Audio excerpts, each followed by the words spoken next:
Meravita esitleb. Meil kõigil on omad sõltuvused, kellel nõrgemad, kellel suuremad. Kust leida motivatsiooni ja tahet, et tervisega täielikult sina peale saada? Mis vahe on motivatsioonil ja inspiratsioonil? Tule kuula mind tervisekonverentsil 19. augustil Rahvusraamatukogus. Lisainfot leiad tervisekonverents.ee. Nimelt, Jana Lukovnikova, palun, et tegemist on, mina isiklikult ütleme, et superwomaniga, supernaisega. Et kunagi Supermani filmi vaatasin, siis Supermanis oli tüüp seal kaljude vahel kogus jõudu, aga Jana Lukovnika on seda mitu korda läbi teinud, supermees tegi. Siis kuidas ta sinna sattus ja kuidas nendest situatsioonidest välja tuli, räägib Jana Lukovnika teile lähemalt, palun. Tere ka minu poolt ja suur tänu selle võimsa sissejuhatuse eest. Et superwoman on jah päris hästi öeldud. Aga kuidas siis on, ütleme, selline minu teekond välja näinud? Räägin põhiliselt sõltuvustest ja kuidas siis need kogemused on loonud minust tänaseks sellise persooni, sellise isiku, kes ma olen. Et kes ma olen olnud?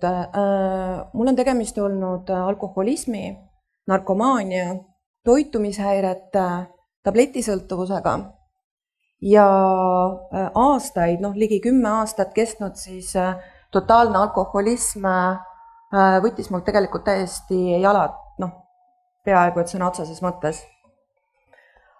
Olen üle elanud mitmeid koomaseisundeid, äärmusest äärmusesse, 4 korda olen koomas olnud. Kindlasti tekib küsimus, et kuidas ta siis aru ei saanud, mis ajandas teda selleni. Et sõltuvuste küüsis olek, et võib-olla selline tavainimene, kui ma nimetangi tavainimeseks lihtsalt, et kes ei ole, ütleme, selle sõltuvusega päris süvitsi kursis olnud, et võibki olla hästi raske mõista, mida see sõltuvus siis tähendab ja sellest ma räägin ka siis mõne hetke pärast. See, et olen olnud nii miljonär kui ka kodutu, miks ma tegelen täna ka, ütleme, sellise finantsteadlikkuse kasvatamise või arendamisega, ma leian, et sõltuvused on tohutu puudusteadvus. Meil on kogu aeg iha millegi järele. Sõltuvus minul alkoholi või narkootikumide puhul tähendas seda, nii kui ma oma silmad lahti tegin, mul oli kogu aeg küsimus, kust ma ainult saaksin midagi. Sama, ütleme, et ta läheb tegelikult ju sõltuvused, et ongi kas toitumised, ükskõik millisesse eluvaldkonda ja samamoodi ka, ma nimetangi seda selliseks puudusteadvuseks, et ka finantsvallas, et kust me ainult saaksime raha. Et aga ta läheb ka pärast rohkem süvitsi.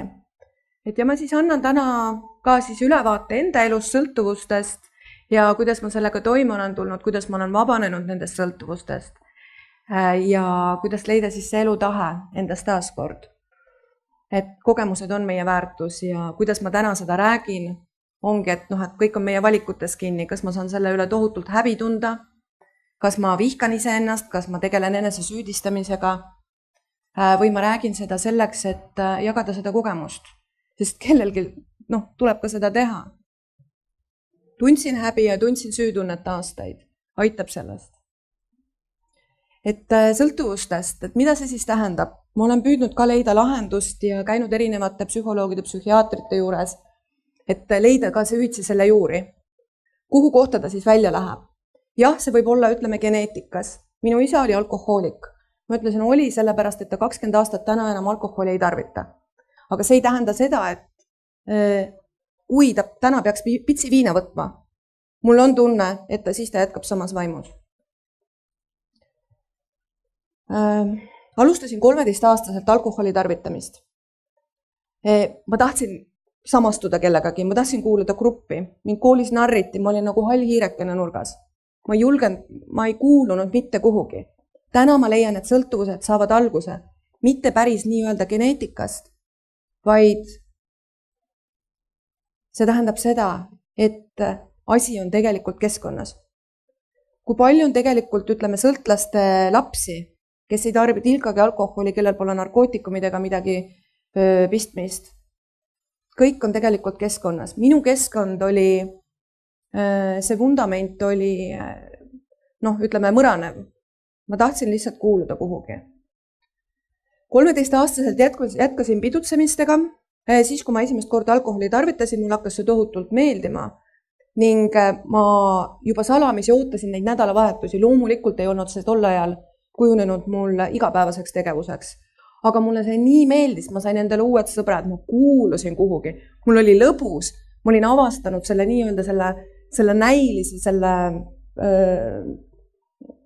tegelikult ju võltsi mina, mis ei olnud absoluutselt minu selle päris olemusega mitte midagi, sellel ei olnud pistmist. Ma näitan korra mõnda pilti, lihtsalt, milline ma olin. Et see võib olla suhteliselt hirmutav. Et algas ta jah, siis noor ilus tütarlaps, mis ma olin, võisin 18-aastane olla, jõingi puhtalt viina, jõingi mehed laua alla. Kandsin palju, aga jah, siis, et näha on, mida siis see aastaid teinud joomine minuga siis nii-öelda näost paistes lümfi töötanud ja siis loomulikult, et lõpetasin haiglavoodis koomas. Ja mitmeid kordi olen siis sellised koomaseisundid läbi elanud. Vabandust. Et siis päris hirmutav lugu tegelikult, kuhu inimene võib sellise teguviisiga jõuda. Ja küsitaksegi, et võib-olla küsida ka, et aga miks ta endaga niimoodi tegi? Et mis ajendas teda siis niimoodi selliseks endast jooma, ennast pidutsema? See kõik algas süütust pidutsemisest. Loomulikult ma ei väida seda, et see võib igaühega niimoodi juhtuda. Aga jah, et alatihti inimene tegelikult ei pruugi mõistagi, et mida see sõltuvus tähendab, et väga palju on tänapäeval sellist probleemi lihtsalt, kus inimesed ei tunnista endale seda. Et isegi kui inimene võtab õhtul rahustuseks alkoholi, ta ei suuda ilma selleta magama jääda, see mingil määral on juba tegelikult sõltuvus, loomulikult ta ei võrdle ennast asotsiaaliga prügikasti kõrval. Aga sõltuvusel ongi lihtsalt erinevaid vorme. Jah, et sõltuvus saab alguse keskkonnast. Mina soovisin ennast teistega samastada ja soovisin leida endale sõpru tuttavaid. Ma kartsin, see on tohutu hirm, ma kartsin, et mind ei aksepteerita muidu. Mind ei võeta, ma valetasin ise endale, ma tegin ise ennast tohutult valeks. Ma ei olnud see, kes ma arvasin end olevat. Et millest siis said see minu sõltuvus alguse? Kõik oligi pealtnäha selline süütu pidutsemine. 13-aastaselt, kui ma alustasin 15-aastaselt enda põhikooli lõpupeol, ma olin suitsetanud kanepit, pool tundi kestis see lõpupidu minu jaoks. Olin joonud ära 1,5 liitrit punast veini ja siis ma magasin. Ja ma magasin nii-öelda mitte ärkvel olekus. Ma olin siis kuni 3 aastat tagasi kogu see saaga lõppes. See süvenes sellisest iga nädalavahetuse ootamisest, pidutsemisest, see kujunes välja igapäevane. Käisin tööl, lõpetasin kooli, kõik oli väga suurepärane, aga tegelikult mitte keegi, ma arvasin, et mitte keegi ei mõista, mis minu sees päriselt toimus. See oli tohutu mäss, kus ma käisin psühholoogide, psühhiaatrite juures. Ma läksin sinna juba sellises olekus, et aga kust tema teab, mis mäss minu sees toimub? See, et ma kogu aeg surun, kihiti kõike seda alla. See üks joomine tekitas järgmise mure, ma ei julgenud ise endale otsa vaadata. See oli nagu orav rattas, see oli täiesti surnud ring. Ja see ei olnud nii, et ma sain öösel magada ja hommikul ärkasin üles, et kust nüüd saaks. See oli kogu aeg, sest et ma olin nagu laip, ma roomasin sõna otseses mõttes ringi. Ma ei võtnud jalgu alla, ma ei saanud mitte midagi aru. Mu füüsis oli 0 või õigemini miinustes ja minu vaim oli täiesti sassis. Ma ei saanud mitte midagi aru, mis minuga toimub ja oligi, kui ma silmad lahti tegin, oli see öösel või päeval, esimene mõte oli, kus saaks alkoholi või narkootikume, olid siis korgijook ja kokaiin. 3 aastat tagasi, tänaseks veidi rohkem, 3 aastat tagasi juunikuus, ma ärkasin haiglavoodis. Ma olin traumasid nii palju läbi elanud. Ma olin 2 aastat peaaegu pidevalt haiglas. Minu ema oli meditsiinitöötaja. minu vanemad üritasid mind luku taha panna. Nii sõna otseses mõttes koju luku taha panna, kui ka Paldiski maantee roheliste aedade taha saata. Ma olen Paldiski maanteel nõndanimetatud, ütleme, ravil olnud nädalate viisi, ma ei oska öelda, kas 3 või 4 korral. Et nii-öelda sain seal tervemaks, paar nädalat olles sees, tulles sealt välja läks kõik täpselt samamoodi. Et kui mul see ligi 1,5 kuud kestnud koomaseisund, see samane, mis ma seal pildi peal, kus ma olin, see oli siis minu esimene selline tõsisem, pikem haiglasolek ja kui ma koomast üles ärkasin, ma ei saanud aru, mis minuga toimunud oli ja ma haiglast välja saades siis alustasin sama rada pidi. Ma ei saanud rääkida, mul oli kõri läbi lõigatud, ütleme, et rahvest siin oli see toru, abistamaks hingamist. Minu jalg ei liikunud, ma olin liikumisvõimetu ja kuskil pool aastat võttis aega, kui ma hakkasin uuesti rääkima, hakkasin uuesti kõndima. Et ligi 2 aastat tagasi oli mul viimane jalaoperatsioon, et peale seda hakkas mul siis see jalaseisukord ka tegelikult paranema. Ja sellest koomast ärgates siis sain haiglast välja, hakkasin uuesti jooma, ütleme, hingepaelad, selline hääletoru, kõik oli ära kõrvetatud sellest kangest alkoholist, mis ma siis tarvitasin. Ja niimoodi ta mitu aastat järjest mul kessid, et traumad, tohutud peatraumad, peapõrutused, kukkumised, roided, kõik luud selline purunemine. Ja siis, kui ma nüüd viimane kord sealt haiglasse ärkasin, siis ma mäletan seda, see oligi nüüd see 3 aastat tagasi, kuidas arstid lihtsalt seisid, ma olin jälle seal sellises kõige karmimas intensiivravipalatis, arstid lihtsalt seisid niimoodi teisel pool seda klaaskuubikut, nad lihtsalt vangutasid pead, sellepärast, et nad, ka nendel oli see, et ta on jälle siin, mida ta oma eluga teeb. Ja siis ma vaatasin, ma ärkasin sealt, mul oli, jalg oli üleval, jalg oli siiamaani kipsis, jälle olin jalaluud katki kukkunud, mitte midagi ei mäletanud. Kanüülid, torud, kõik õmmeldud mulle kaela käte külge, käed olid seotud voodi külge, sellepärast, et ma olin tohutus deliiriumis. Ma ei suutnud teada, mida ma iseendaga teen. Mäslesin seal ja lõpuks, kui vabastati, ma palusin, et vabastage mu käed. Meditsiinid, õde tuli, istus minu voodi serva peale ja ütles, et Jana, et sa oled noor, tegelikult ju kena naine. Et mida sa endaga teed, et vaata, et siin kõrvalpalatis, intensiivravipalatis lebab 16-aastane poiss, kes üritas endalt elu võtta. See ebaõnnestus ja nüüd ta lebab 2 aastat järjest koomas, mähkmetes. Et kas sa sellist elu tahad?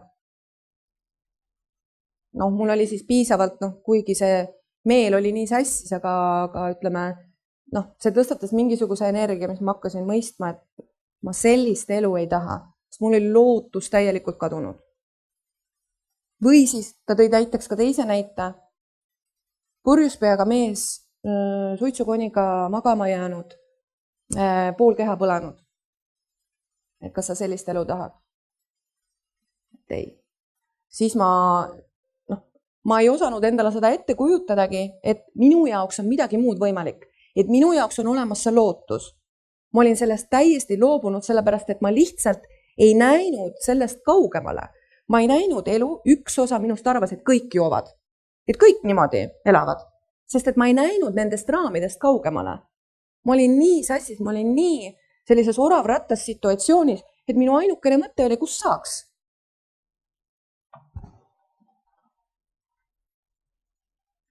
Et ongi, ta minu arvates läheb puudusteadvusesse. Kõik see, et kellel on suhete sõltuvus, kes ei suuda kuidagi hakkama saada. Ma olin tol hetkel ka suhtesõltuvuses oma endisest elukaaslasest. Lisaks oli mul toitumishäired, mul oli tekkinud bulimia, selle tõttu, et minu organism lihtsalt ei võtnud toitu vastu. Siis see tekitas omakorda anoreksia, kus ma lihtsalt kuude viisi ei söönud. Ma olingi piits peenikesest selliseni. Mul oli diagnoositud hulgiorgani puudulikkus, minu süda, maks, neerud ei töötanud. Mind on elustatud mitmetel kordadel. Ja miks ma seda endaga siis tegin, sellepärast, et ma lihtsalt ei näinud nendest raamidest kaugemale. Sõltuvus on tohutu, et tegelikult me ei peagi mõistma nii-öelda sellist sõltuvuslikku teguviisi, kui palju me oleme sõltuvuste vastu tegelikult võidelnud. Võidelnud, luku taha pannud, täistopitud igasugu sünteetikat, et ainult inimene enda mulli selleks. Sõltuvuslikule teguviisile tuleb ausalt otsa vaadata, hoolivusega ja mõistmaks, et ta praegu ei oskagi teisiti, ta ei ole endas avastanud seda jõudu, inimene otsib ainult endast midagi väljaspoolt.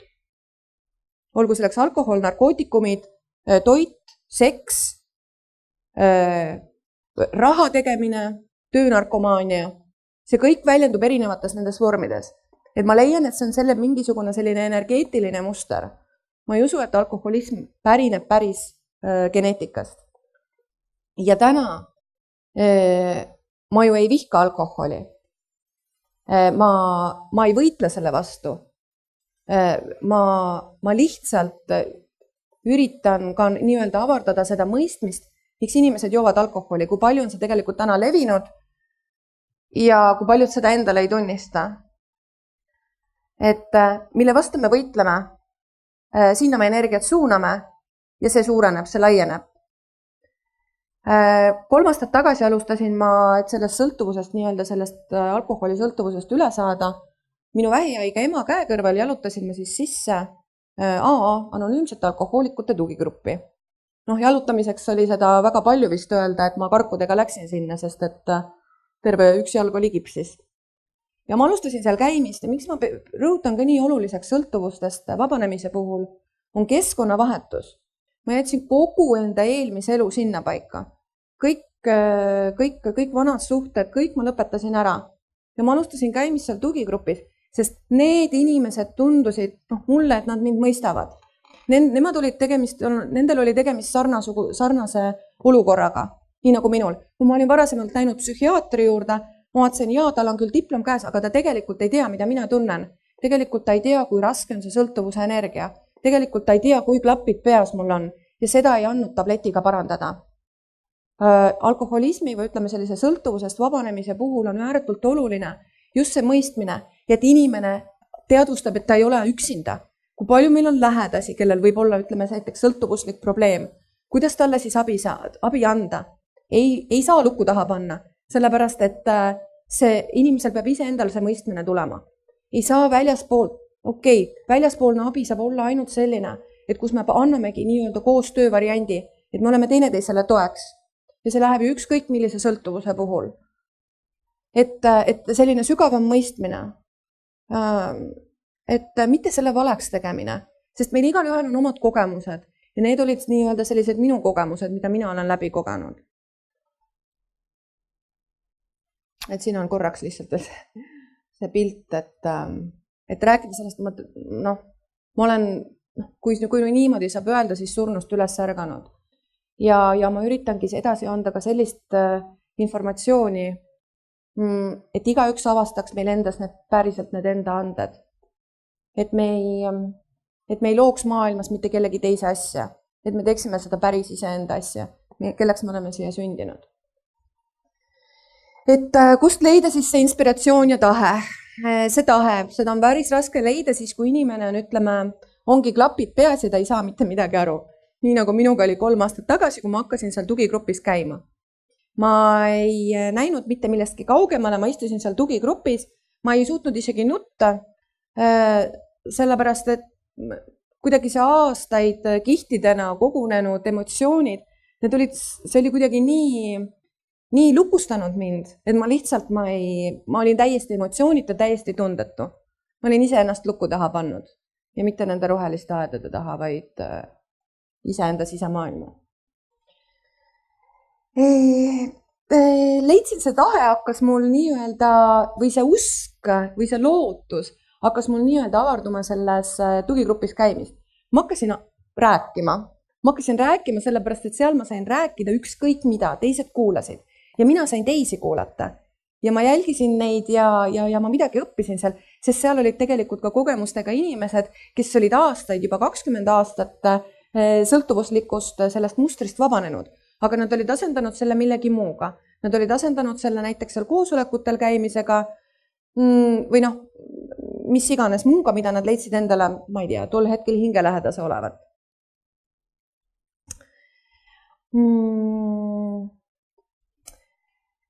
Seal käies tekkis mul lootus.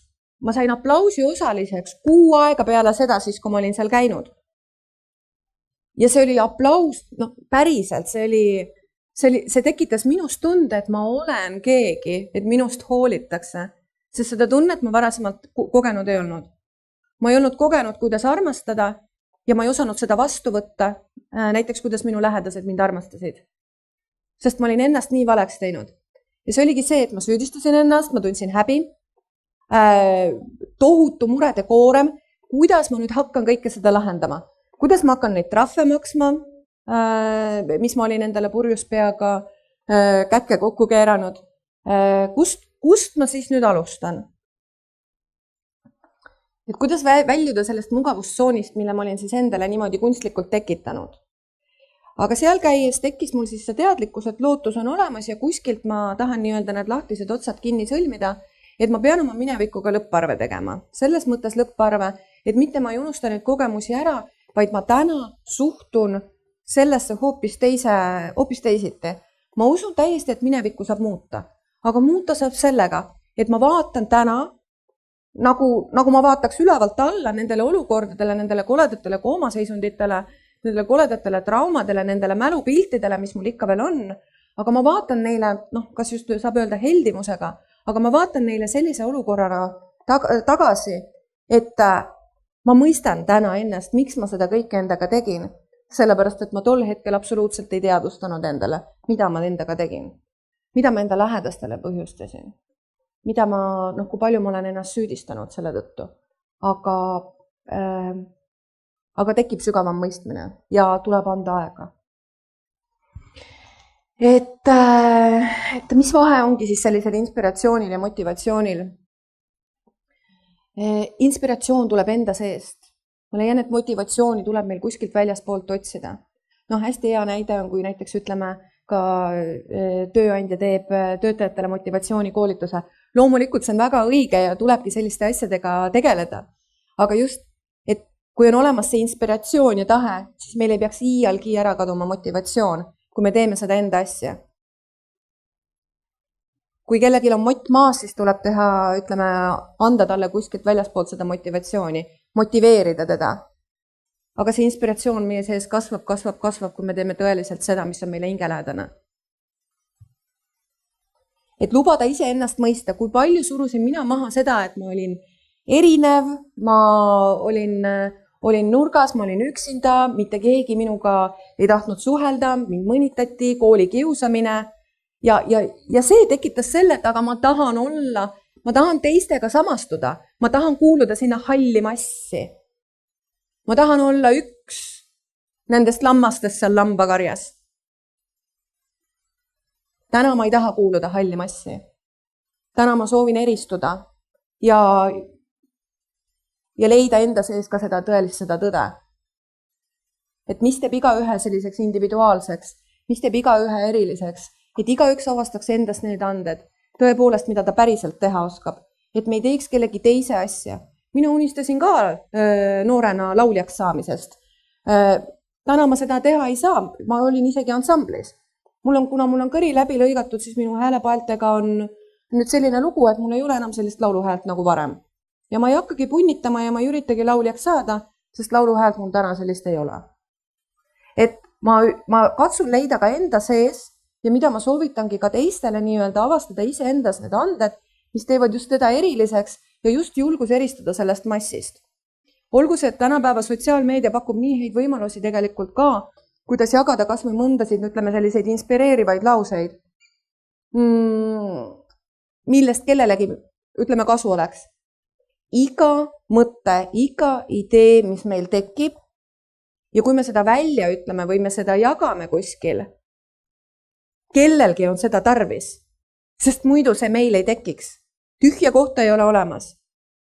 Igasugune hea idee, et seda võiks jagada, sellepärast, et see aitab kedagi.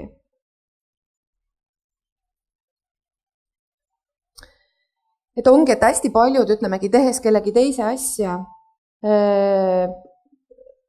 mitte tehes iseenda, mitte lähtudes iseenda hüvangust või iseenda heaolust või seades enda hüves või huvisid esikohale, tehes kellegi teise asja, siis ongi vaevaline, see ongi läbi vaeva elu rammimine. See ongi see, et kas siis inimene vaatab, piltlikult öeldes, suri voodil enda elule tagasi, aga mis ma siin elus saavutanud olen? Tegin tööd, teenisin raha, et maksta asju, aga mida veel? Et just, et me vaataksime oma elule, et me suudaksime luua väärtust. Väärtus loob midagi enamat, ta loob midagi head, ta loob, sellest on kellelegi kasu, kui palju võib olla, ütleme, ma nüüd muidugi ju ei räägi kõigi eest, aga et kellelegi midagi head tehes, see tekitab ju hea tunde. Et mis teeb seda näiteks, ütleme, kui sõltlane ei suuda alustada? Hästi oluline olekski ikkagi selline keskkonnamuutus. Et kuidas siis alustada nullist? Kuidas mina alustasin? Mina leidsin endale inimesed kõrvale. Mina lükkasin vana elu, lõpetasin täiesti ära. Mina astusin sellest mugavustsoonist välja. Et ma räägingi vastavalt enda kogemusele lihtsalt see, mis mind on aidanud. Et kuidas tulla toime selle lootusetusega? Lootus on teekond praegusesse hetke. Mulle nii meeldib, kuidas ma selle avastasin, selle mõtte. See lootus, mul oli vahepeal ka see, et ma soovin inimestele anda, ma soovin nendele inimestele, kes on mingite sõltuvuste küüsis, ma soovin neile anda edasi lootust, et see on meis praegu olemas, aga ma ei saa seda teha sellepärast, et see oleks ka nendele väljaspoolt tulenev abi. See lootus on meie sees. Kuidas avastada see lootus? Ainult praeguses hetkes saame me midagi muuta. Me saame otsuseid ja valikuid teha ainult praeguses hetkes. Me ei saa seda homsesse lükata. Me ei saa seda teha homses. Ja me ei saa teha seda 10 minuti pärast, vaid me saame seda teha praegu. See lootus on teekond praegusesse hetke, kui vaadata seda aega nüüd mitte niimoodi lineaarselt, minevik, olevik, tulevik, vaid just nimelt, et see toimub nagu siin ja praegu. See on see võib-olla ka palju räägitud kohalolu. Et see lootus iseenda seest avastada, et jah, et inimestel on teistmoodi võimalik elada. Et see lootus on praeguses hetkes siin olemas. Ja see on ainult selle inimese otsus ja valik, et ma võtan selle nüüd praegu vastu, sest alati on olemas see lootus ja alati on olemas võimalus muutuda ja igal hetk on tegelikult uue algus. Aga neid, ütleme, selliseid valikuid ja otsuseid ei maksaks ka pidevalt edasi lükata.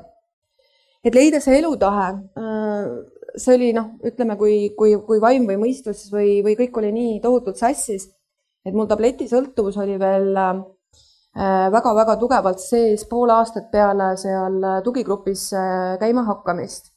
Ma olin ära jätnud narkootikumid, alkoholi, minu toitumishäiretega oli rohkem nii-öelda paremuse poole olin saamas.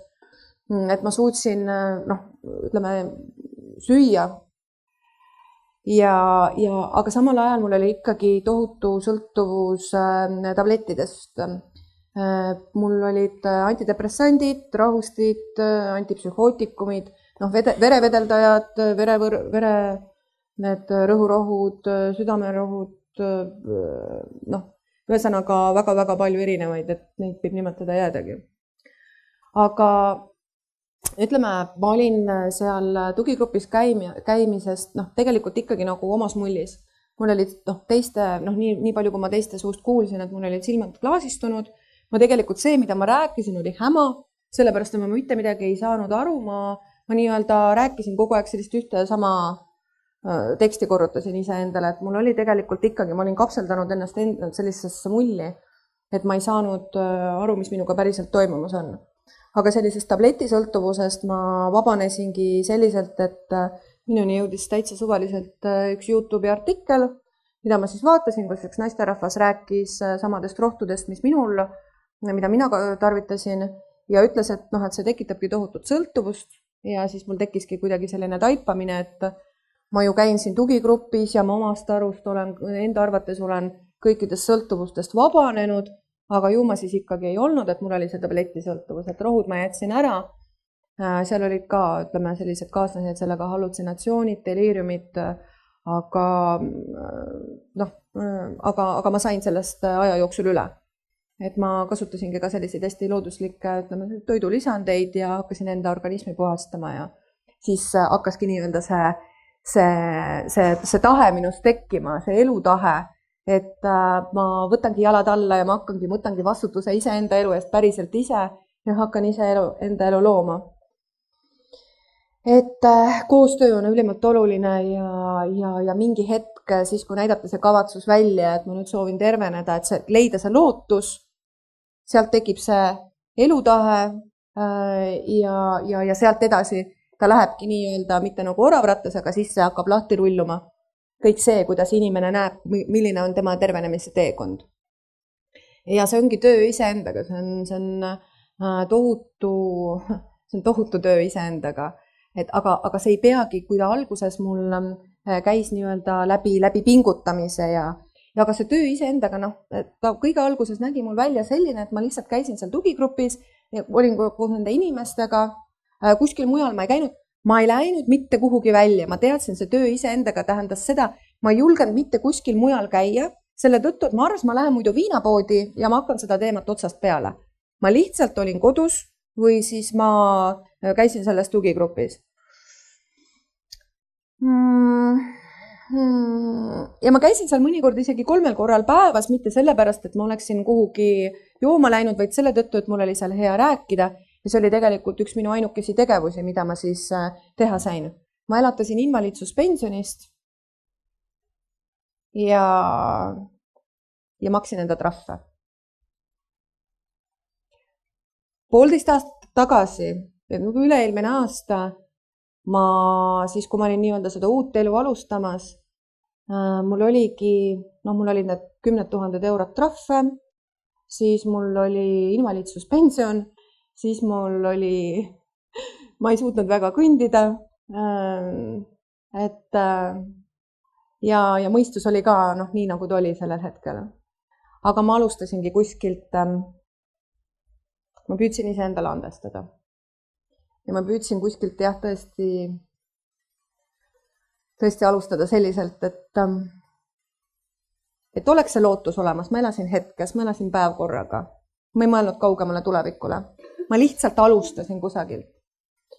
Ja ma töötasingi ka üle-eelmisel aastal, läksin tööle Postimajja. Et minu need eelmised nii-öelda sellises eelmises elus töökohad, kus ma olin müügijuht, ma olin projektijuht, kus ma töötasin pangas. Kõik need minu ego, kõik need uhked töökohad olid asendunud siis invaliidistumisega ja siis asusin tööle Postimajja pakkide sorteerimisosakonda. Hakkasin seal töötama ja nii-öelda see oli vähemalt ka minu selline initsiatiiv, et ma soovin oma minevikuga selliselt lõpparve teha, et ma saan need trahvid vähemalt ära makstud, sest ma tõeliselt ei tahtnud seda mineviku koormat endaga taagana kaelas kanda, sellepärast, et see oli tõesti raske koorem kanda. Et andestamine ongi mulle ju valida, kas ma täna süüdistan iseennast, kas ma tunnen selle pärast häbi, kas ma olen andestamatu nii iseenda kui teiste suhtes, et kõik algab ikkagi iseendast, kõik algab sellest usaldusest iseenda suhtes, siis me suudame ka teisi usaldada. Kui me suudame sellest pettumusest üle saada, iseenda pettumusest, siis me ei pettu nii väga teises, et me ise oleme sellisel määral enda maailma loojad, et ma julgen väita, et meie sisemaailm peegeldab meie maailma väljaspool. See, millised on meie uskumused, arusaamad, mõttemustrid seespool, millised on meie nii-öelda alateadlikud programmid, sellisena me loome ka maailma enda ümber. Kui ma usun, et kõik on vale ja kõik valetavad, siis ma loongi enda ümber ainult valet. Kui ma olen pettunud, nurisen, keskendun sellele minevikule, mida ma tegin, kuidas ma sellest üle ei saa, siis ma kogu aeg veangi seda minevikku endaga kaasas ja siis ma selles minevikus elangi. Aga praeguse hetkega me ju loome tulevikku. Praeguse hetke valikutest. See on, inimesed, kes hoolivad tervisest. See on lihtsalt niivõrd oluline, see on niivõrd teadlikkus. Kuidas igaüks, kes siin on, saab enda üle ju tegelikult nii suurt uhkust tunda, et ta on valinud selle tervise, et ta on valinud selle muutumise. Või enda üle uhkust tunda, kui paljud tegelikult ei suuda seda vastu võtta.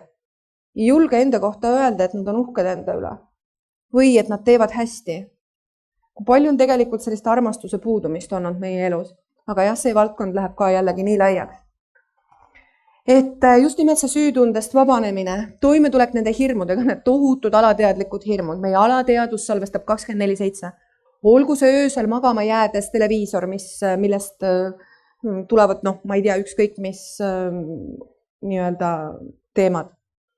Või siis see raadio, või siis mõni reklaam või midagi, et kõik on nii-öelda neid märke täis, et kõik on meid alateadlikult mõjutamas.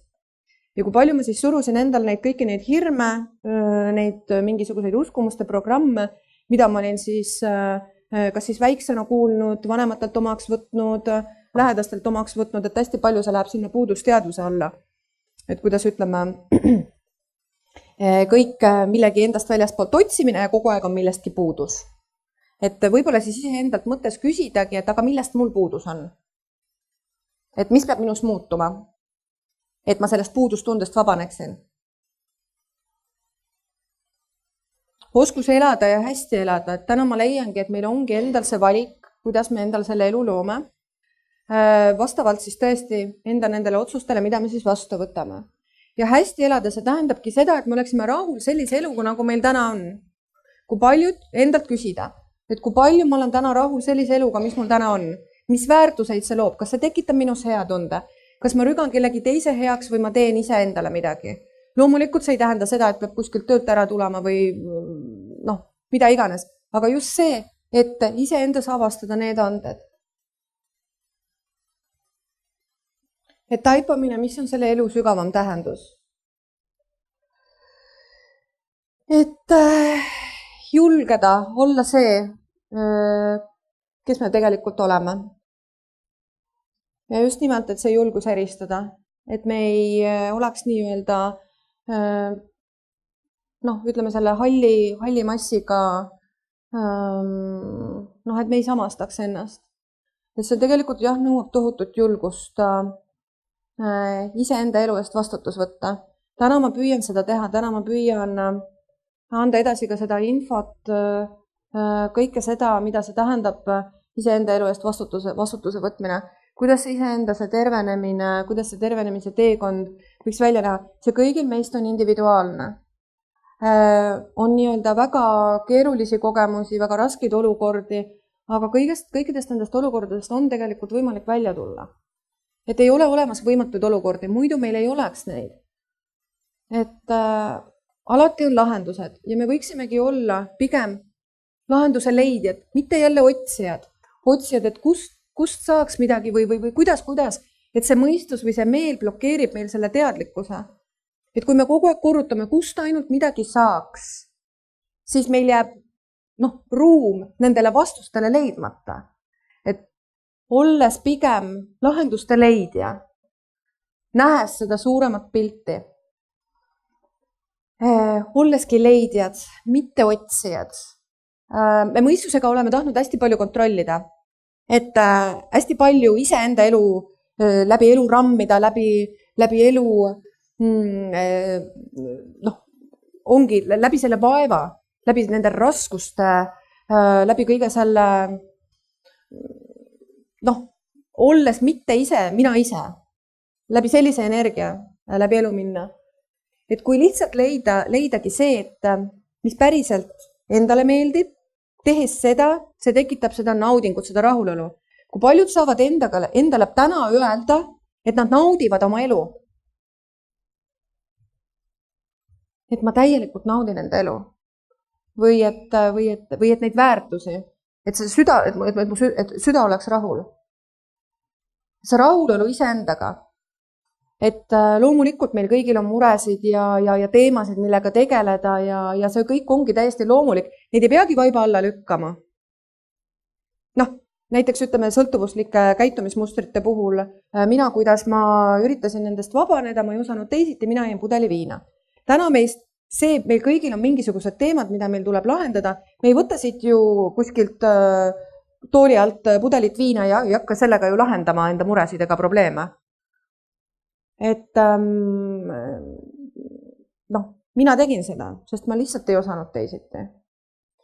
Et ütleme ka sõltuvuste puhul või siis selline need käitumismustrid või ütleme need mured või need lahendamata teemad, mis meil olnud on, see kõik läheb emotsionaalsusesse, see kõik on emotsionaalne valu. Kui palju on teadusuuringuid tehtud teadlaste poolt, kus on leitud, et ajus, kui on tegemist emotsionaalse valu ja kui on tegemist füüsilise valuga, siis ajus aktiveerub sama piirkond. Ehk siis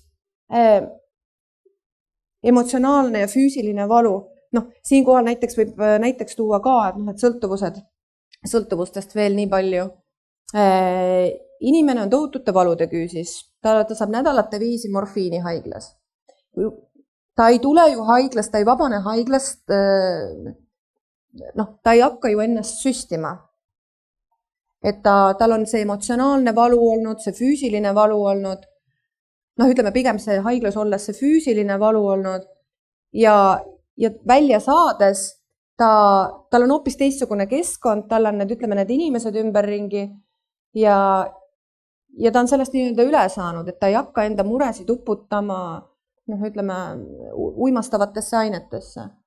Aga see inimene, kes kasutabki väliseid abivahendeid enda emotsionaalsuse tuimestamiseks, enda murede lahendamiseks, püüdes neid selliselt lahendada.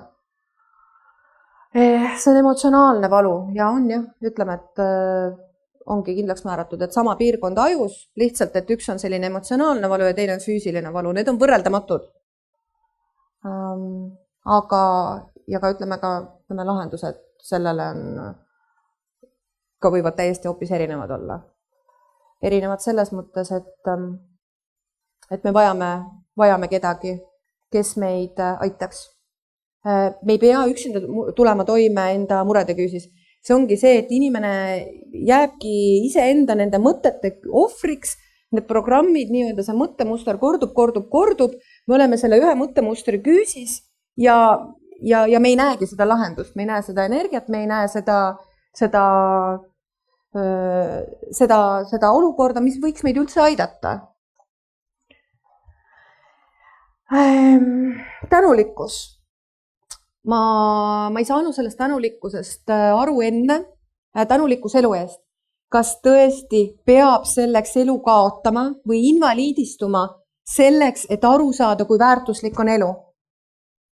Et see, et õnn peitub praeguses hetkes. Ja loomulikult meil on palju teemasid, millega tegeleda kõigil, aga need teemad ongi lahendamiseks. Ja mitte keskendudes sellele negatiivsele, vaid just lahendustele ja sellele positiivsele, et meil on võimalik õnnelik olla praeguses hetkes. See, et olles inspireeritud iseendast, iseenda annetest, iseenda teguritest, iseenda nendest nii-öelda leiutada endas selliseid uusi mõttemustreid, asendada millegagi, kui sõltuvuslik teguviis, igal asjal võiks olla mingisugune asendus. Et kas siis see inimene pöördub tervise poole või minul ütleme nii-öelda see AA koosolekutest eemale jäämine asendus terviseloengutel käimisega. Et lihtsalt selle asendusega ja ütleme nende mõttemustrite küüsis olemine ka, et millegi muuga see asendada. Et keskendudes pigem millelegi sellele, mis loob meile midagi enamat, mitte sellele, mitte mineviku heietamisele, vaid praeguses hetkes midagi endaga ette võtta. Et tänulikkusest jah, nii palju, et kui ma olin esimene aasta, oli täitunud mul siis nii-öelda seda kainet uut elu, siis ma läksin sinna AA koosolekule, ma viisin sinna tordi tänutäheks, sest need inimesed olid moodustanud gruppi, ilma nende abita suuresti, ma olen ka täna nii-öelda sellisel uuel teel. Ja ma küsisin endalt see tänulikkus, see tunne, et mida see tähendab. Et kas ma ütlengi aitäh, lihtsalt, et aitäh, et ma olen olemas, et mul on need võimalused, et ma saan täna teha selliseid valikuid vastavalt selle teadlikkuse tasemele, mis mul täna on. Aga see on päriselt see tunne, see ongi see tunne, et ma olen elus. Ma olen päriselt tänulik, et ma olen elus. Mina ei vali seda mähkmetes seda kuskil haiglavoodis olekut või muidugi see on ju täiesti totaalne äärmus, millest ma siin, ütleme, praegu olen rääkinud ka, kuhu langesin mina, see ju ei juhtu igaühega. Aga lihtsalt, et kuhu võib inimene langeda teadmatult tehes valikuid. Aga see oligi minu teekond, see oligi minu kogemus, see ongi minu kogemus, need ongi minu valikud. Ja kes teab, võib-olla need kogemused olidki mul täna selleks, et siin neid või kuskil mujal rääkida. Et inimesed lihtsalt saaksid aru, et on olemas alati lootus. Lootus, ütleme, ja valikud. Me loome enda tulevikku vastavalt tänaste otsuste põhjal. Et see tänulikkus on see tunne. See avaldub lausa füüsiliselt. See on see jõud, see on see, et kui palju tegelikult elul on meile anda ja kui palju meil on elule anda. Et ma olen tohutult tänulik selle võimaluse eest seda lugu jagada. Et hästi palju ongi, et kui siin täna on oma ala spetsialistid kohal, räägivadki ka vastavalt enda kogemuste põhjal, siis mina rääkisin enda kogemuste põhjal ja see on see, mida ma täna oskan ja alati saab paremini. Aga lihtsalt iseendale tänulik tuleb olla, alati meil kõigil, sest meile on antud elu. Ja selle elu eest võiks niimoodi vastutuse võtta, et tehes ennast õnnelikuks, mitte keegi väljaspoolt ei tee õnnelikuks, vaid iseenda seest tuleb saavastada. Et suur tänu.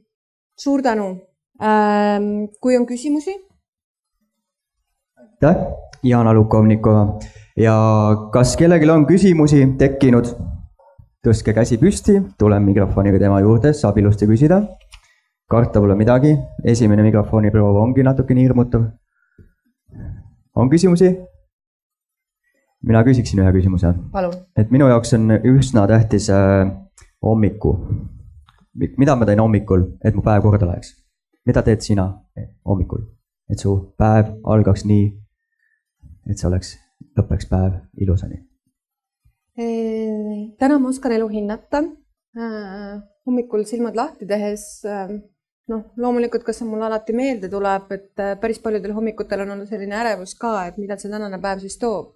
Et kuna ma töötan iseenda heaks, siis iga päev on mul erinev ja ma tunnen tänulikkust. Mul on ka tegelikult selline väike tänupäevik, mida ma täidan. Mõned minutid lihtsalt, et mille eest ma tänasel päeval tänulik olen ja tegelikult see viib tohutult edasi. Ma tegelen aktiivselt treeningutega, siis ütleme see, kui selline füüsiline vormis hoidmine. Hommikul ka sellist motiveerivat muusikat või midagi kuulata, mis tekitab sellise hea enesetunde. Mõtlen läbi, mida tänane päev võib tuua, et kuna ma tegelen ka konsultatsioonide andmisega, siis ütleme, vaatan, mis inimestega ka tegemist on ja loon siis hommikul enda tänase päeva võimalikult meelsaks. Täna hommikulgi täitsin seda tänupäevikut. Mõtlesin natukene, väga palju ei valmistunud ka kõigeks selleks ette, sellepärast, et et asjadel lasta loomulikku kulgu minna ja lihtsalt, et tänane hommik oli ka algas sellise tänutundega, et mul on võimalus siin täna rääkida ja minu suurim soov on ka luua väärtust, et sellest midagi muutuks ja et maailmas muutuks midagi paremuse suunas. Ja iseendas, kui ma olen seda tööd teinud, iseenda maailma muutnud, siis on võimalik ka nii-öelda muuta välist maailma. Aitäh, kas on kellelgi tekkinud veel küsimusi? Ühtegi? Okei. Et võib julgelt küsida pärast minu käest individuaalselt, et kuna tegemist on ju tegelikult hästi individuaalsed, hästi sügavate teemadega. Jah, just, et need on alati, et seal on muidugi emaili aadress ka üleval, kes tahab otse Jana Lukovnikova käest küsida, siis natuke roheline on, siis on Jana Lukovnikova kokku kirjutatud @gmail.com. Jah, see on minu eesperekonna nimi Jana 2 A-ga. Lukovnikova, kõik kokku kirjutatud, et gmail.com. Minu kodulehelt ma olen küll seal blogivormis enamjaolt pidanud erinevaid postitusi, kirjutanud kas siis suhete, finantsmaailma kohta, puudusteadvuse kohta, sõltuvustest. igavene.ee on minu koduleht. Ja Facebookist leiate siis minu enda nimega Jana Lukovnikova, minu telefoninumber on ka olemas, et võib helistada igal ajal siis, kui on küsimusi, et individuaalselt lähtuda ja kuidas kogemused loovad elu, et see on kõik meie iseenda kätes. Kogemused loovad elu. Okei, suur aplaus Jana Lukovnikovale. Palun.